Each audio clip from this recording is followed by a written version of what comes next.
السلام علیکم سامعین۔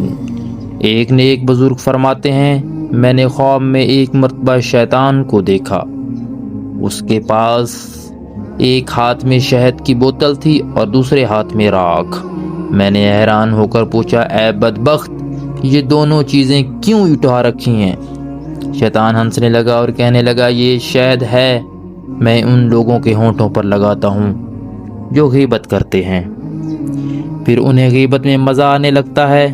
وہ دوسروں کی برائیاں کر کے خوش ہوتے ہیں اور مجلسوں میں بیٹھ کر لوگوں کی عزتیں اچھالتے ہیں، اور انہیں احساس تک نہیں ہوتا کہ وہ اپنے نیک اعمال برباد کر رہے ہیں۔ پیارے دوستو، ذرا سوچئے، جب کسی کی برائی سننے میں دل کو مزہ آنے لگے، جب کسی کی عزت اچھالنے پر ہنسی آنے لگے، تو سمجھ لیجئے شیطان ہمارے ہونٹوں پر شہد لگا چکا ہے۔ اللہ تعالیٰ کا قرآن میں فرمان ہے، کیا تم میں سے کوئی یہ پسند کرے گا کہ اپنے مردہ بھائی کا گوشت کھائے؟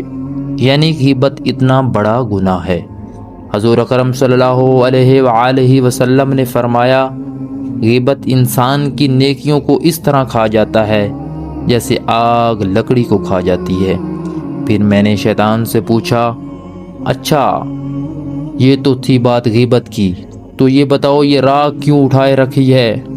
شیطان بولا، یہ میں یتیموں کے چہروں پر مل دیتا ہوں، پھر لوگ انہیں حقارت کی نظر سے دیکھتے ہیں، محبت کی نظر سے نہیں دیکھتے۔ لوگ ان سے دور بھاگتے ہیں، ان کے دل توڑتے ہیں، اللہ کی رحمت سے محروم ہو جاتے ہیں۔ سبحان اللہ، وہ بچہ جس کے سر سے باپ کا سایہ اٹھ چکا ہو، جس کی آنکھیں محبت کو ترستی ہوں، اگر ہم بھی ان کے ساتھ سختی کریں تو اس کے دل پر کیا گزرتی ہوگی۔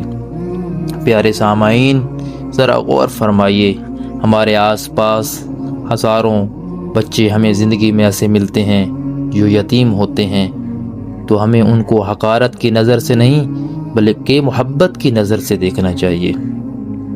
نبی کریم صلی اللہ علیہ وآلہ وسلم نے فرمایا، میں اور یتیم کی کفالت کرنے والا جنت میں اس طرح ہوں گے۔ آپ نے اپنی 2 انگلیاں ملا کر دکھائیں۔ جو شخص یتیم کے سر پر محبت سے ہاتھ رکھتا ہے، اللہ اس کے ہر بال کے بدلے رحمت عطا فرماتا ہے، اور جو یتیم کی حقارت سے دیکھتا ہے، وہ اپنے لیے اللہ کی ناراضگی خرید لیتا ہے۔ آج ہمارے معاشرے میں غیبت عام ہو چکی ہے۔ لوگ دوسروں کی عزتیں اچھالنے کو تفریح سمجھتے ہیں اور یتیم بچوں کو بوجھ سمجھ جاتے ہیں۔ آئیے آج عہد کریں، کسی کی غیبت نہیں کریں گے، کسی یتیم کی دل کو توڑیں گے نہیں، بلکہ محبت، شفقت اور رحم کے ساتھ پیش آئیں گے۔ یاد رکھیے، زبان ایک جملہ جنت بھی دلا سکتا ہے اور جہنم بھی، اور ایک یتیم کے سر پر رکھا گیا محبت بھرا ہاتھ قیامت کے دن ہمارے لیے نجات بھی بن سکتا ہے۔ اللہ تعالی ہمیں غیبت سے بچنے اور دوسروں کی عزت کرنے اور یتیموں سے محبت و شفقت کرنے کی توفیق عطا فرمائے۔ کسی کے عیب تلاش کرنے سے پہلے اپنے دل کو دیکھو، کہیں شیطان نے وہاں شہد تو نہیں لگا دیا، اور اگر کبھی کسی یتیم کو دیکھو تو اسے ترس نہیں، محبت دو، کیونکہ شاید اس کی ایک دعا تمہاری زندگی بدل دے۔ جزاک اللہ۔